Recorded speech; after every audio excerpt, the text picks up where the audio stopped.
Outro dia, uma mulher disse assim para mim: eu estou pensando em me separar do meu marido. Sabe por quê? Nós somos muito diferentes. Nós somos muito diferentes. Não tem como continuar, não tem como prosseguir.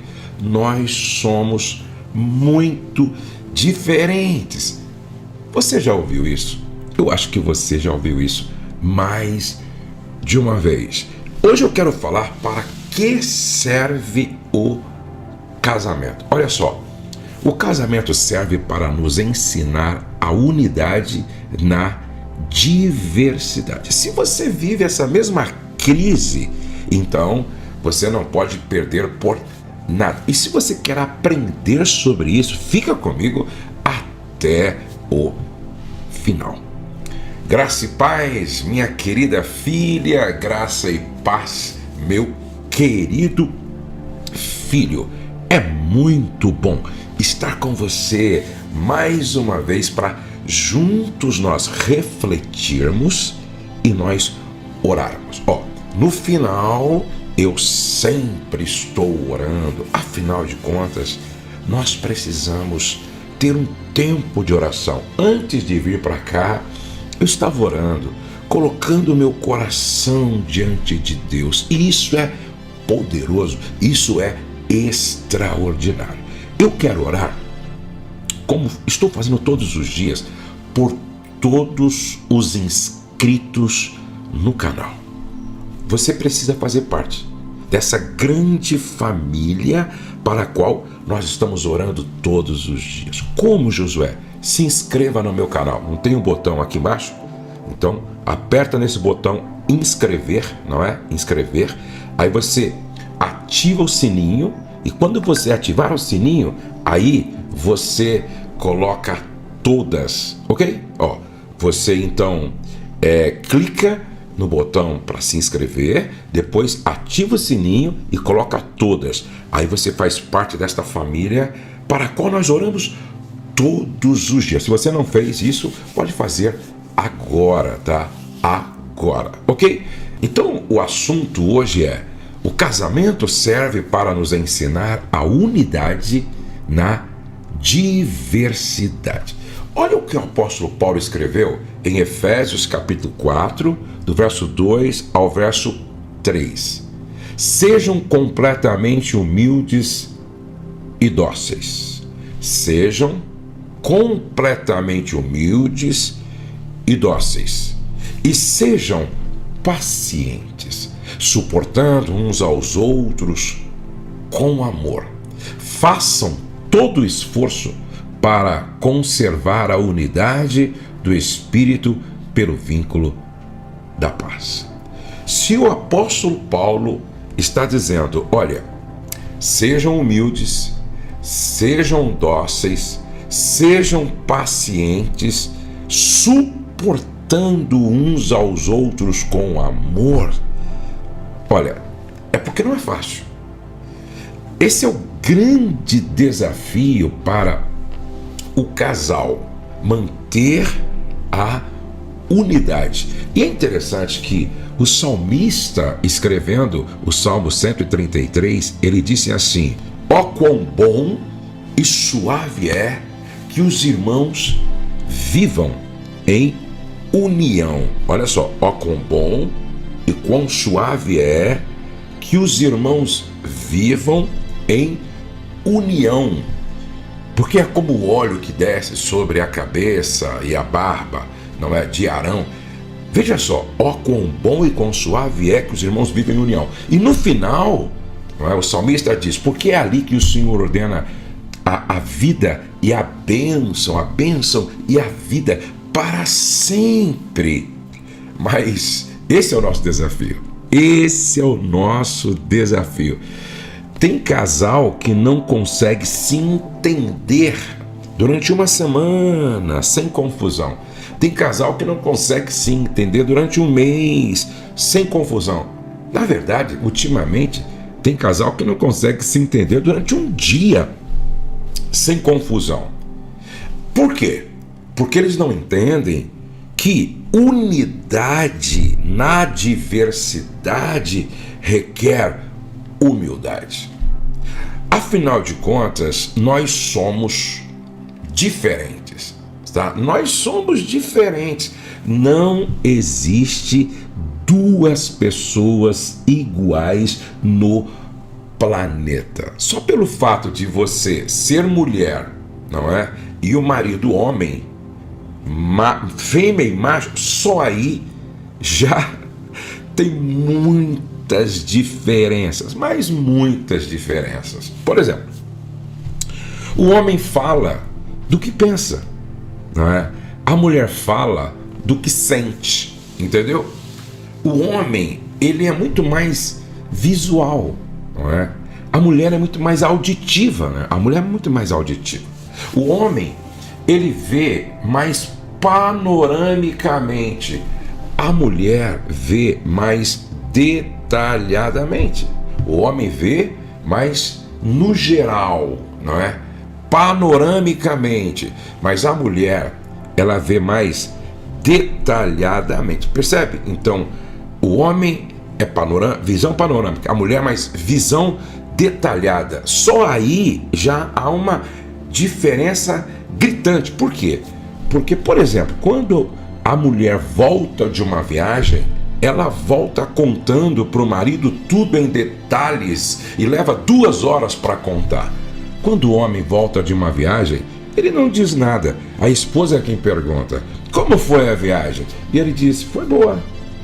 Mas como boa? Não, foi uma bênção. Mas como assim uma bênção? Você percebe?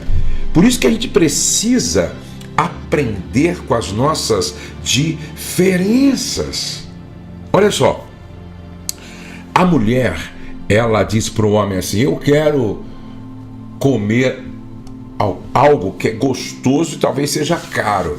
Aí, tá ok, então, mas o que é? Não sei. Não sei. A mulher quer comer algo gostoso e talvez seja caro, mas ela não sabe. O homem não. O homem é mais objetivo. O homem diz: olha, hoje eu quero comer um bife à parmegiana em tal lugar, e ele é específico, objetivo e claro e pronto. Percebe como nós somos diferentes? Fora isso, ela veio de uma cultura familiar diferente, ele de outra. Ela teve um sistema de educação diferente do dele.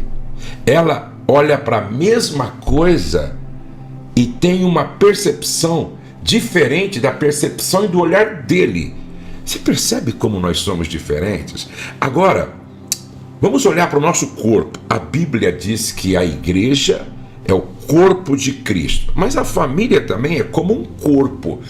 E você percebe que é exatamente porque a mão é diferente do pé que o corpo funciona bem? É exatamente porque os olhos são diferentes da boca, porque faz sentido na funcionalidade do corpo? Você já parou para prestar atenção numa orquestra? Como os instrumentos são diferentes, cada um tem um som, cada um se toca de um jeito, e é aí que está a harmonia, cada um fazendo bem feito aquilo que é função, que é propósito para o qual foi criado. Olha que coisa linda. Então, a beleza da vida está exatamente em nós entendermos, compreendermos as diferenças. As diferenças não existem para ser o problema. As diferenças precisam ser celebradas, porque são as diferenças que dão sentido à relação de casal, à relação de família. Jesus chamou 12 discípulos. Veja só, Jesus chamou 12 discípulos para fazer parte do seu colegiado apostólico.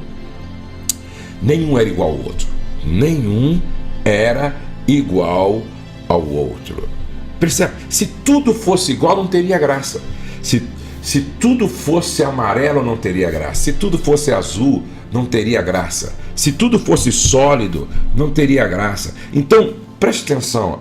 A beleza da vida está exatamente nas diferenças. Então, primeiro, a gente precisa compreender as diferenças e respeitar o fato de sermos diferentes. Por exemplo, de repente a esposa, ela fala um pouco mais, o marido é mais introvertido. Nós temos que respeitar. Certo? Nós temos que respeitar. De repente, a minha velocidade é 120 por hora, mas a velocidade da minha esposa é 80 por hora. Então ela tem que aumentar um pouco e eu diminuir um pouco e a gente se entender nas nossas diferenças. Você percebe? Sexualmente falando, o homem é o fogão a gás, a mulher é o fogão a lenha, certo? Muitas vezes o homem quer muito mais, não é? Uma frequência muito maior semanal, a mulher menor, e às vezes é a mulher que quer uma frequência maior e o homem menor. Aí os dois têm que sentar, celebrar as diferenças e conciliar as diferenças. Eu sempre digo o seguinte: seu marido não é chato, ele é diferente, a sua esposa não é chata, ela é diferente. Agora, é claro, aquilo que é excesso, aquilo que excede, a gente precisa melhorar, certo? Por exemplo, ela é uma pessoa que gosta de falar, mas ela precisa buscar um equilíbrio, tá? Outro dia eu estava observando uma mulher, não é, numa rodinha, e ela não deixava ninguém falar, ela quase que não respirava, não é, para falar. Então, por exemplo, eu sei, ela não precisa mudar o fato de ser extrovertida e comunicativa, ela só precisa buscar um autocontrole para equilibrar isso, e aí sim, aí não se tornar uma chata. Você tá entendendo o que eu estou falando? Então não tem nada de errado gostar de se comunicar, gostar de falar, mas busca um equilíbrio. Busca um equilíbrio. E não tem nada de errado. É interessante que aqui no nosso escritório, não é, tem o Lorenzo e tem a Vitória. E eles são quietinhos. Aí alguém disse: eu nunca ouvi a voz da Vitória. Eles são quietinhos. Então veja só. Amanhã, quando eles se casarem, eles vão precisar, entendeu? A aprender a se comunicar, a falar, entendeu? Mas o outro lado, que é comunicativo, precisa compreender, ajudar, mas não querer que a pessoa seja igual a ele. Eu não sou obrigado a ser igual à minha esposa. A minha esposa não é obrigada a ser igual a mim para que a gente conviva de forma harmoniosa. Então, você precisa entender, tá, que as diferenças existem, elas precisam ser celebradas, e eu preciso entender que a minha esposa é diferente de mim, eu sou diferente dela, e a gente precisa buscar um ponto de equilíbrio para viver bem, respeitando as diferenças. O casamento serve para nos ensinar a unidade na diversidade. Aí você me pergunta: então, pastor Josué, como é que eu faço para alcançar esse nível de maturidade? Primeiro, humildade. Segundo, olha aqui, Paulo disse: sejam dóceis, sejam mansos, dóceis. Segundo, sejam pacientes. O casamento exige muita paciência, a família exige muita paciência. Depois, suportando uns aos outros com amor. Suportando uns aos outros com amor. Se Paulo está dizendo para suportar, significa dizer que não é fácil.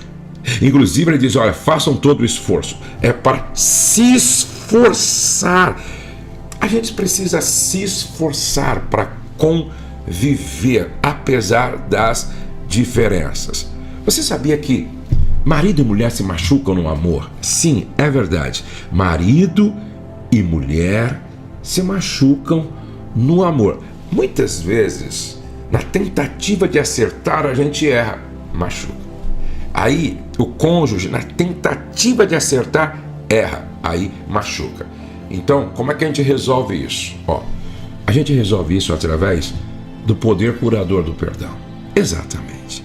A gente resolve isso através do poder curador do perdão. Então, olha, somos diferentes, buscando um ajustamento, e nessa busca do ajustamento, podemos machucar o outro, ferir o outro. Então a gente precisa corrigir isso, através do perdão. Aí você pede perdão, eu peço perdão, nós nos perdoamos e vamos continuar o processo de ajustamento. Eu confesso que eu e a minha esposa estamos melhores hoje do que ontem. Eu e a minha esposa caminhamos de forma muito mais ajustada hoje do que quando começamos. Por quê? Humildade, docilidade, paciência, suportando, esforçando para conservar a unidade do Espírito pelo vínculo da paz. Então, a unidade conjugal é um desafio e que exige esforço, suportar, dar suporte para o outro e ser humilde, dócil, paciente e ter um coração perdoador. Eu espero que você tenha entendido e que essa palavra entre no seu coração e produza resultados que glorifique a Deus, a fim de que nós todos os dias possamos experimentar transformação, ok? Que a graça do Senhor te cubra, que a bênção do Senhor te envolva e que você esteja vivendo o melhor tempo da sua vida, entendeu? Na presença de Deus e dos homens. Eu quero orar com você, mas antes de orar, eu quero insistir. Você precisa se inscrever. Nós estamos aqui todos os dias, presta atenção, todos os dias, e como forma de gratidão, e porque vocês acreditam nesse trabalho, se inscrevam. Até porque, como eu disse, nós estamos orando todos os dias pela família dos inscritos, ok? Então, se inscreva aqui no meu canal, ativa o sininho e marca o todas, para que o YouTube te avise sempre, para você, quando eu estiver começando uma oração ou uma reflexão, tá bom? Vamos orar então? Vamos orar. Pai, obrigado. Obrigado por esse tempo tão precioso. Obrigado por tua filha, pelo teu filho. Obrigado por este casal. Obrigado por esta família. Obrigado, Senhor, pelos milhares e milhares de irmãos e irmãs que me acompanham aqui todos os dias. Ah, Senhor, que bom. Que bom que o Senhor pode contar com um exército de pessoas comprometidas com a tua palavra, comprometidas com o casamento, comprometidas com a família, comprometidas na busca da unidade familiar. Toca nesse marido, toca nessa esposa, toca nesse casal, toca nessa família. O meu sonho, Senhor, é que todos que me acompanham aqui possam dizer: hoje eu estou melhor, sou melhor, vivemos melhor do que ontem, do que no início do ano, do que no ano passado. Que haja um crescimento, que haja um avanço, uma evolução, porque nós não podemos parar, nós não podemos estagnar, nós não podemos caminhar para trás. Ah, Senhor, louvado seja o teu nome, bendito seja o teu nome, engrandecido seja o teu nome, Senhor. Pai, levanta um exército de intercessores nesta nação, pessoas que vão orar e orar e orar pela nação, pelo estado, orar, Senhor, pela cidade, pelo bairro, pelas famílias, Senhor, e que esse exército de intercessores glorifiquem o teu nome, exaltem o teu nome, bendigam o teu nome. Pai, é no nome de Jesus, é no nome de Jesus, é no nome de Jesus que eu oro. Como eu sempre peço, Pai, que todos estes que oram comigo tenham pelo menos um milagre para contar. Um milagre para contar. Eu peço que seja assim, no nome de Jesus. Amém e amém. Deus abençoe você, Deus abençoe sua casa, Deus abençoe a sua família. Eu quero muito que você entre no meu site, coloca aí, Ailton, amofamilia.com.br. amofamilia.com.br. E lá tem todos os eventos que a gente realiza. SOS Casamento, Celebrando o Casamento, Viagem para Israel, Encontro Nacional de Mulheres de Casais. Escolha um desses eventos e venha participar conosco, ok? Antes de sair, escreva a palavra aqui, unidade, e deixe o seu pedido de oração. Eu quero aqui pelo menos 5.000 pedidos de oração, para que nós oremos pela família, pelos casais, pelo Brasil. O céu não está em crise, Deus está no controle, nós cremos em milagres e a nossa família está debaixo da graça de Deus. Deus abençoe você e até amanhã. Não perca por nada.